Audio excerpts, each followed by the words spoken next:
नमस्कार, आप देख रहे हैं उत्तराखंड का इस खास बुलेटिन। मैं भी हूँ आपके साथ आशा सरमाल। चलिए शुरुआत करते हैं उत्तराखंड से जुड़ी खबरों की। सबसे पहले आपको उत्तरकाशी लिए चलेंगे और उत्तरकाशी जिले में लगातार बारिश से गंगोत्री और यमुनोत्री राष्ट्रीय राजमार्ग कई स्थानों पर बाधित हो गया है।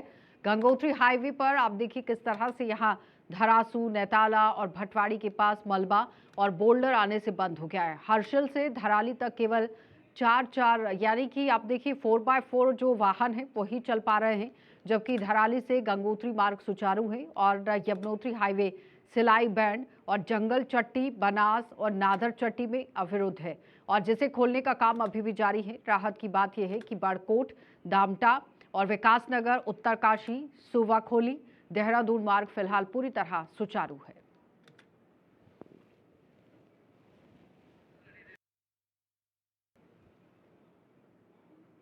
तो उत्तराखंड में कैबिनेट विस्तार को लेकर सियासी सरगर्मियां एक बार फिर से तेज हो गई हैं। भाजपा विधायकों का यहां मुख्यमंत्री से लगातार मुलाकात का सिलसिला जारी है।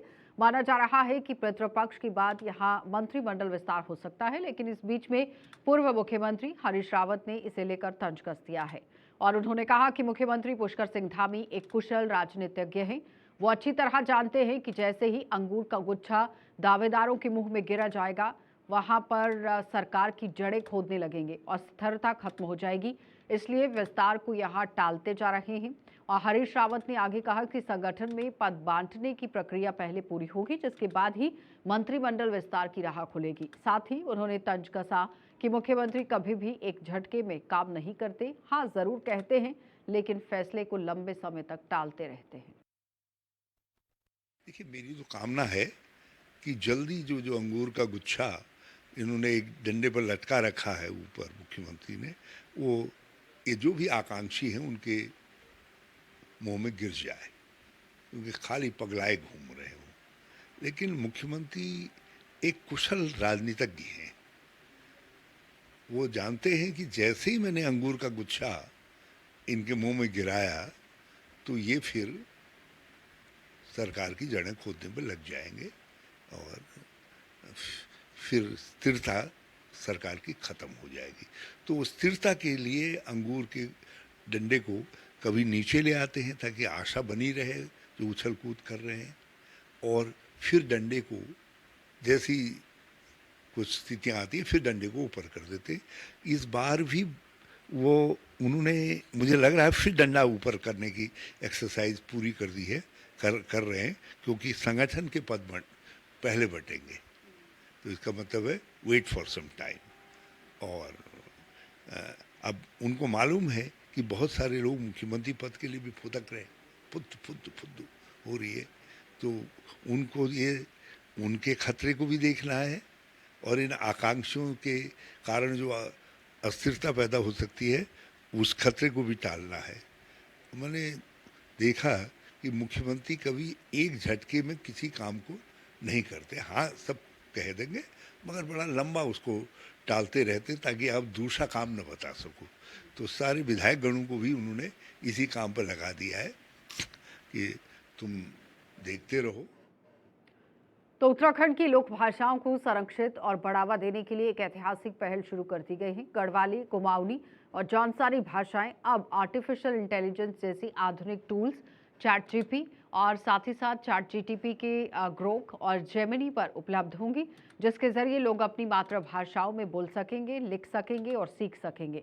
इस परियोजना के लिए भाषा विशेषज्ञों और संस्कृति के जानकारों की मदद से एक प्रमाणित डेटा सेट तैयार किया जाएगा, जिससे एआई मॉडल्स को प्रशिक्षित किया जाएगा। इस पहल में पद्मश्री प्रीतम भारतवान अपनी जगह और साथ ही आप देखिए अपनी जागर और ढोल सागर अकादमी के माध्यम से ही सांस्कृतिक योगदान देंगे, जबकि सच्चिदानंद सोमवाल ही आप यहाँ काम करेंगे। सच्चिदानंद सेमवाल हैं, जिन्हें सॉफ्टवेयर और एआई क्षेत्र में 23 साल का अनुभव है। तकनीकी नेतृत्व ये संभव केवल अपने गाने और अपने जागर गीतों के माध्यम से अपने संस्कृति को लगातार अपने पीढ़ी दर पीढ़ी सेवा कर ही रहे हैं। लेकिन ये नया किस्म का काम है। जैसा सेमाल जी ने बताया कि वो एआई के बहुत एक्सपीरियंस रिस्पॉन्सिबल आर्किटेक्ट हैं, और वो इस तरह का जब विचार आया एकेडमी में, तो सेमाल जी, क्योंकि जागर एकेडमी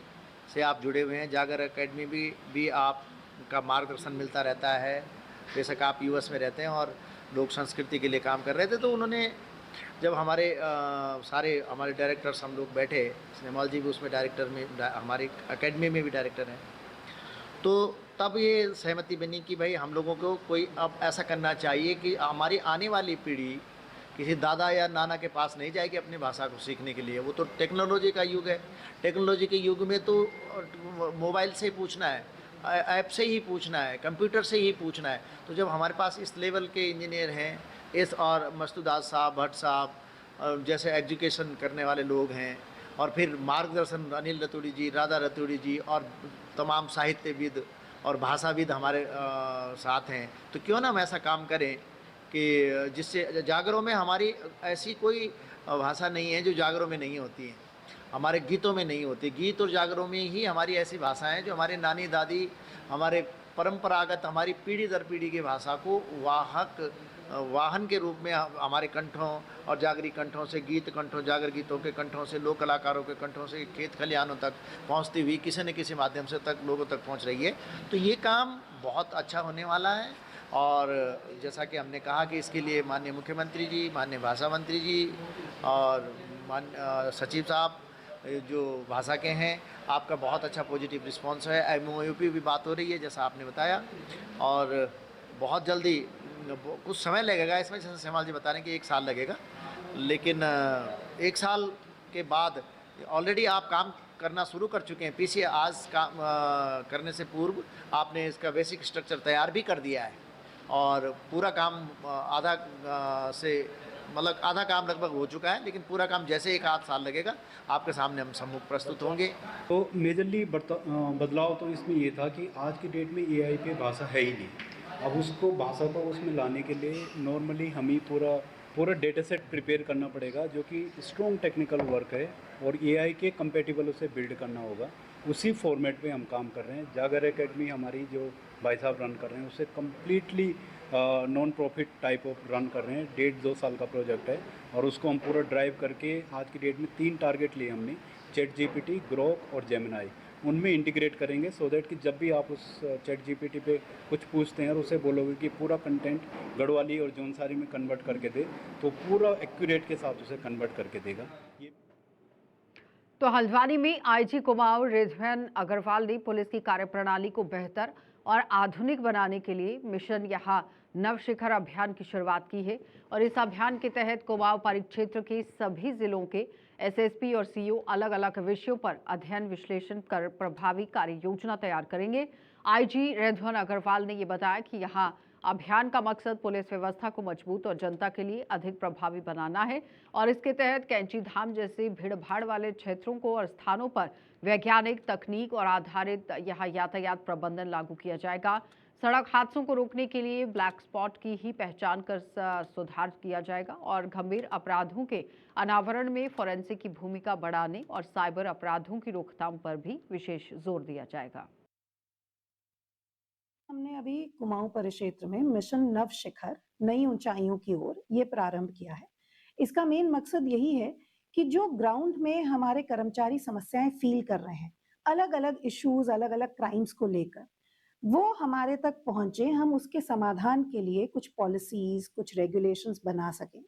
इसीलिए हमने कुछ ऐसे टॉपिक सिलेक्ट किए जो बेसिक पुलिसिंग से संबंधित हैं, चाहे वो हमारे नैनीताल जनपद के लिए कैंची मेला की व्यवस्थाएं हों, उससे संबंधित कार्य योजना, उधम सिंह नगर को हमने सड़क दुर्घटनाओं से संबंधित एक कार्य योजना बनाने के लिए कहा है।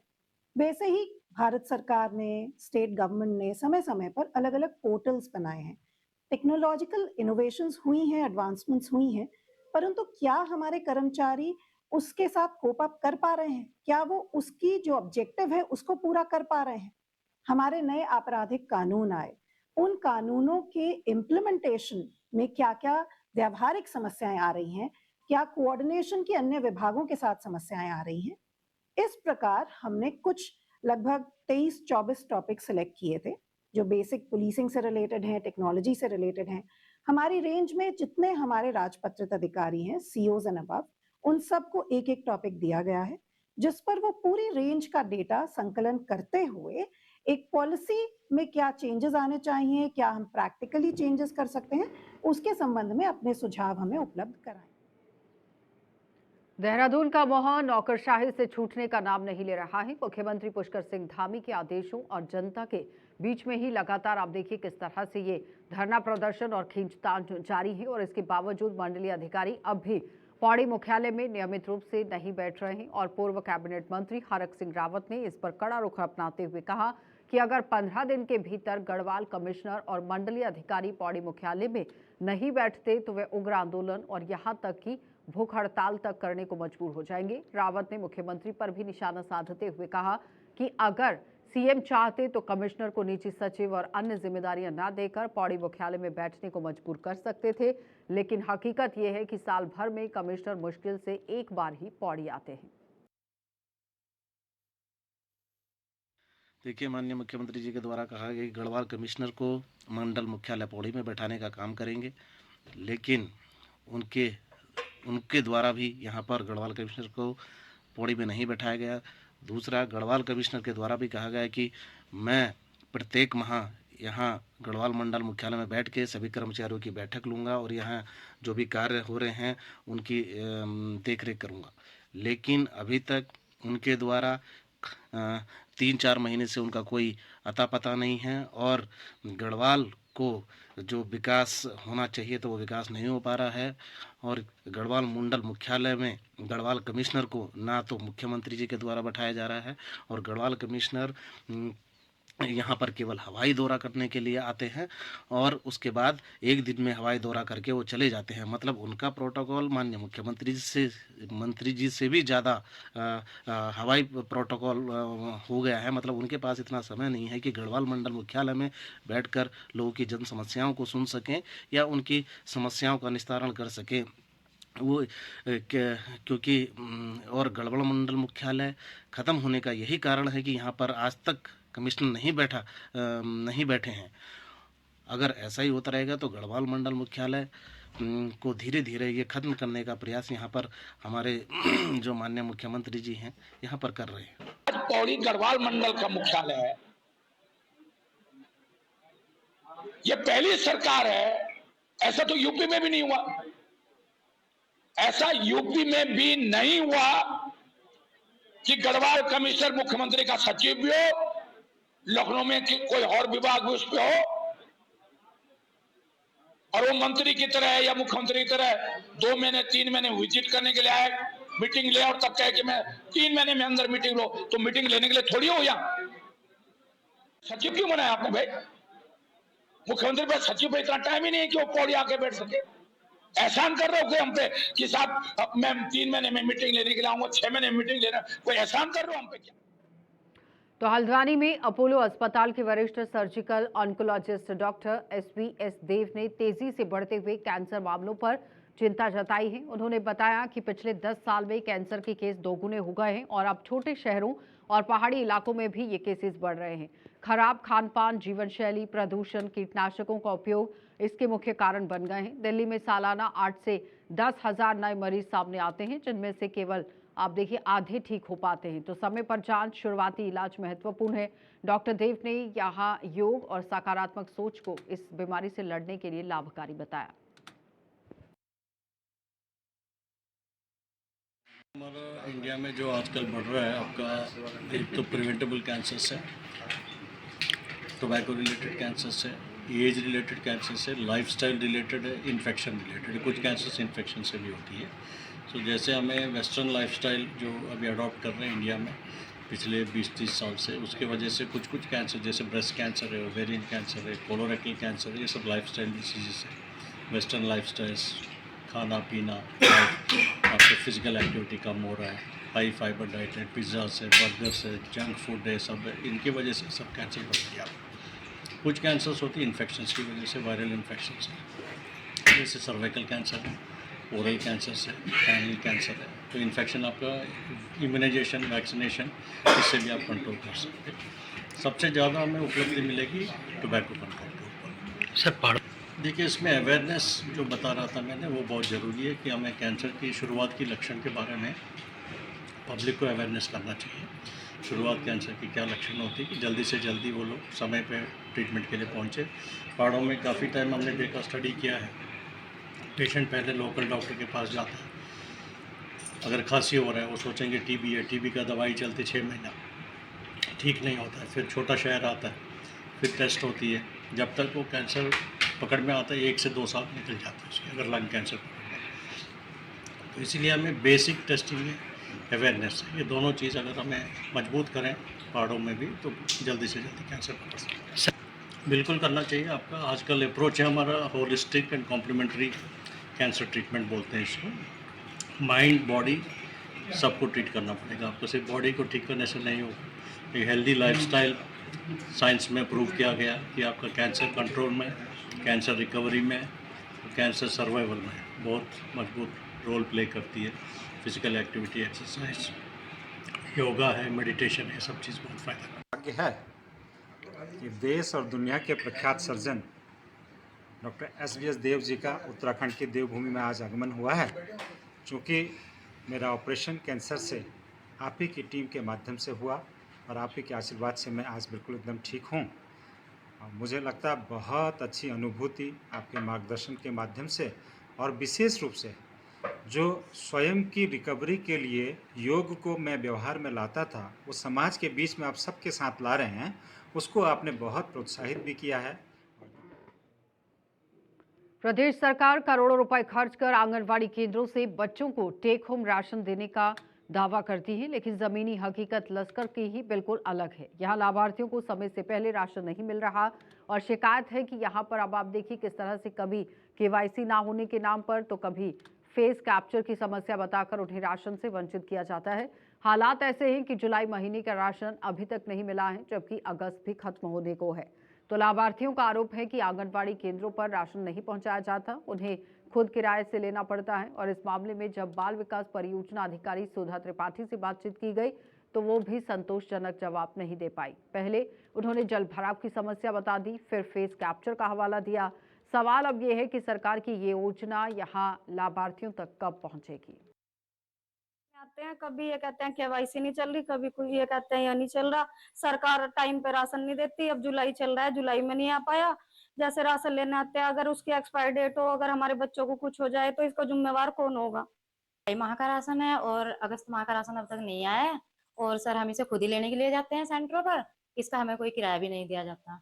और ये तो काफी टाइम लग जाता है, एक तो फोटो कैप्चर नहीं हो पा रहे हैं लाभार्थियों के, और लाभार्थी बार बार आते हैं तो उन्हें भी परेशानी होती है, हमें भी परेशानी होती है। इसलिए तो लाभार्थी कह रहे कि भाई हम ऐसे कैसे आए बार बार, भाई छोटे बच्चे हैं उनके भी आते हैं, वो भी प्रेग्नेंट महिलाएं हैं, धात्री महिलाएं हैं, छोटे बच्चे हैं जिनके, तो इसलिए बहुत दिक्कत होती है। इसलिए अब दूर सेंटरों पर राशन उतर रहा है तो फिर वहां से हमें भी लाने में दिक्कत होती है इसे, और फिर एक्सपायर हो जाता है, ये एकदम से बट नहीं पाता, टाइम लगता है बटने में। तो सर बता क्या किया जाए फिर? आ रही है कि हम आते हैं यहाँ पे बार बार और फेस कैप्चर नहीं हो पाता और दिक्कत आती है फिर बार बार आने में। दीदी कहती है कि अभी दोबारा आओ फिर आप, और बार बार ऐसे कैसे आएंगे हम सामान लेने के लिए, और फिर एक्सपायर डेट हो जाती है। बताओ क्या करें आप। तो कर्णप्रयाग भी सरकार की अनदेखी से नाराज आपदा प्रभावितों का गुस्सा सातवें आसमान पर है और प्रेमनगर और सुभाष नगर की आपदा पीड़ितों ने मुख्य बाजार में एक दिवसीय धरना देकर धामी सरकार के खिलाफ जोरदार नारेबाजी की। प्रदर्शनकारियों का कहना है कि बीते 3 सालों से वे आपदा की मार झेल रहे हैं, लेकिन अब तक उन्हें ना तो मुआवजा मिला और ना ही विस्थापन की व्यवस्था की गई। पीड़ितों ने बताया कि बरसाती मौसम में हालात और भी बिगड़ गए हैं, रात को नींद और दिन का चैन छिन गया है। मजबूरी में लोग सब्जी मंडी परिसर में रातें गुजारने को विवश हैं। आपदा पीड़ितों ने साफ चेतावनी दी है कि अगर उनकी मांगों पर जल्द कार्रवाई नहीं की गई तो आंदोलन और उग्र होगा। बहुत बड़ा दुख का विषय कह सकते हैं कि 2 साल से भोगड़ा नगर और सुभाष नगर के 30 परिवार आज भी टूटी हुई मकानों में रह रहे हैं, जबकि यहाँ पर आपदा सचिव 2 बार आए थे और उसके बाद जो है लगातार यहाँ पे क्षेत्र विधायक का दौरा भी हुआ, लेकिन आज तक जो है इन परिवारों को कोई मुआवजा नहीं मिला, जिस चक्कर में आज हम लोग यहाँ पर आंदोलन कर रहे हैं और आगे भी हम लोग भूख हड़ताल में बैठेंगे। तो हल्द्वानी में इस बार गणेश महोत्सव का समापन पर्यावरण के अनोखे प्रयास के साथ हुआ है। पहाड़ी आर्मी के संस्थापक हरीश रावत ने सिटी मजिस्ट्रेट को ज्ञापन देकर मूर्तियों का नदियों या तालाबों में यहाँ विसर्जन रोकने की अपील की, क्योंकि इससे जल प्रदूषण बढ़ता है। पार्षद रवि जोशी ने घोषणा की है कि उनके बोर्ड में यहाँ मूर्तियों को नदियों में नहीं डाला जाएगा, बल्कि अलग अलग इलाकों से एकत्रित करके सुरक्षित स्थल पर विस्थापित किया जाएगा। उन्होंने कहा कि धार्मिक आस्था और पर्यावरण संरक्षण साथ चलने चाहिए, क्योंकि स्थानीय लोगों ने इस पहल की सराहना भी की है और इसे हल्द्वानी के लिए सकारात्मक कदम बताया। पिछले ये 10वां गणेश महोत्सव है और पिछले 9 साल से हम भी जैसे सब लोग विसर्जित करने जाते थे, हम लोग भी विसर्जित करने जाते थे। लेकिन इस बार जो है गणेश महोत्सव कमेटी बद्रीपुरा के संयोजक आशीष गोयल, भावेश, शुभम, कौशल, गौरव और सुधांशु, जितने भी मेंबर है सारे आदि, नवीन शर्मा, गोविंद शर्मा, सब लोगों ने डिसीजन लिया। और सबसे बड़ी बात, इनके डिसीजन के ऊपर एक डिसीजन और रहता है, जो क्षेत्र की जनता रहती है, यहाँ पे पब्लिक रहती है, जो 600-700 लोग हमेशा गणेश महोत्सव में आते थे, उन लोगों ने डिसीजन लिया है कि हम इसका विसर्जन करने के लिए जाएंगे, लेकिन इसका हम विसर्जन नहीं करेंगे, इनका हम विसर्जन पंडाल में करेंगे और जो फूलों की बारिश से इसका विसर्जन होगा वो विसर्जन होगा। और उसके बाद इस मूर्ति को जैसे हम मंदिरों में देखते हैं कांच के फ्रेम में रखी जाती है, वैसी रखी जाएगी।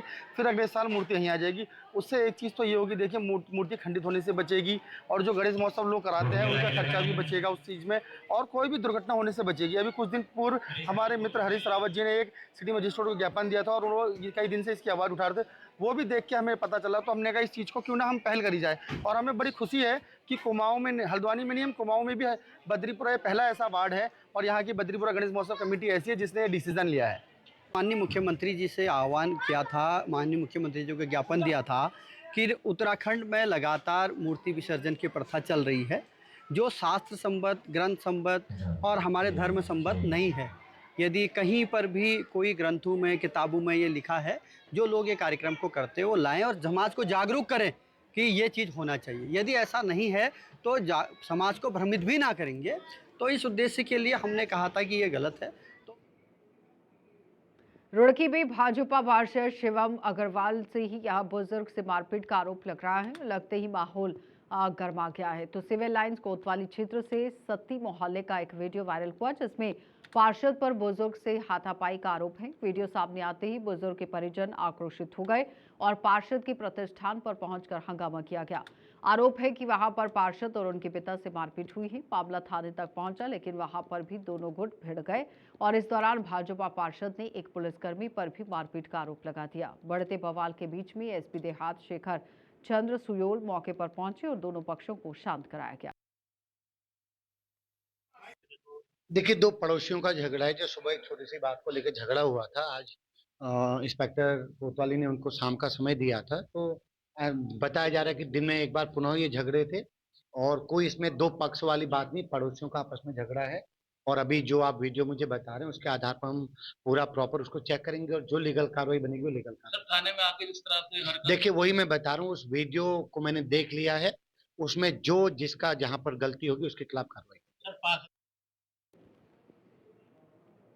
तो काशीपुर पुलिस ने चोरी की एक बड़ी वारदात का पर्दाफाश करते हुए 2 शातिर चोरों को गिरफ्तार कर लिया है और चोरों को गिरफ्तार करने के बाद पुलिस ने इनके कब्जे से करीब 2 लाख रुपए की कीमत की चोरी का जो माल है वो बरामद किया। एसपी अभय सिंह ने बताया कि 22 अगस्त को चामुंडा बिहार निवासी रविकृष्ण गर्ग की घर में चोरी हुई थी, जिसमें चांदी के बर्तन, सोने पीतल के जेवर और नकदी चोरी कर ली गई थी। मामले की जांच उप निरीक्षक कौशल भाकुनी को सौंपी गई है और एसएसआई अनिल जोशी के नेतृत्व में टीम गठित की गई है। 31 अगस्त को पुलिस ने मुखबिर की सूचना पर गिरिताल बाग क्षेत्र से ही बलदेव सिंह दानू और सुरजीत कुमार मिस्री को दबोच लिया गया। तारीख को रविकृष्ण गर्ग जी ने एक कंप्लेन दी थी थाने में कि वो अपनी बेटी से मिलने हैदराबाद गए थे, यही चामुंडा बिहार कॉलोनी में रहते हैं। और जब वो वापस आए 28 तारीख को, तो उन्होंने देखा कि उनके घर का ताला टूटा पड़ा है और उनके घर में चोरी हुई है। इस सूचना पे तत्काल एक टीम का गठन किया गया था, जिसमें हमारा चौकी प्रभारी भाकुनी और उनकी पूरी टीम, सुनील सुथेड़ी और जो हमारे एसएसआई अनिल जोशी हैं और एसओजी के लड़कों की एक टीम बनाई गई थी, जिन्होंने काफ़ी अच्छा काम किया। और इसमें सीसीटीवी और अन्य माध्यमों से जानकारी जो मिली उसको। उत्तरकाशी जिले के ही डूंडा बाजार और बीरपुर मार्केट में सड़क किनारे कूड़े के ढेर ने प्रशासनिक लापरवाही उजागर कर दी है। ब्लॉक कार्यालय के पास सफाई वाहन मौजूद होने के बावजूद कचरा जमा हुआ है और जबकि सफाई कर्मियों को पिछले 6 महीने से वेतन नहीं मिला। स्थानीय लोग बताते हैं कि पूर्व प्रधान ने स्वच्छता के बजट का दुरुपयोग किया है और अधिकारी इसकी अनदेखी कर रहे हैं।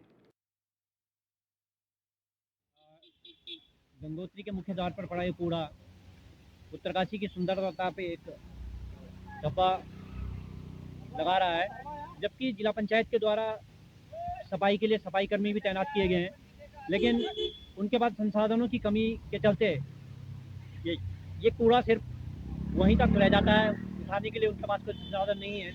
ब्लॉक मुख्यालय में भी गाड़ी है, लेकिन वो गाड़ी सिर्फ बजट तक ही सीमित रहती है, वो ना तो कबाड़ा उठाती है और ना कबाड़ा लेके जाती है। हमारी सैलरी नहीं आ रही, वेतन 6 महीने से रुकी हुई है जी। जिला पंचायत से काम कर रहे हैं लगातार जी। गाड़ी की व्यवस्था है आपके पास? व्यवस्था खड़ी रहती ब्लॉक में, ठीक है, गाड़ी आती नहीं। चलिए बुलेटिन में इतना ही, इजाजत दीजिए, नमस्कार।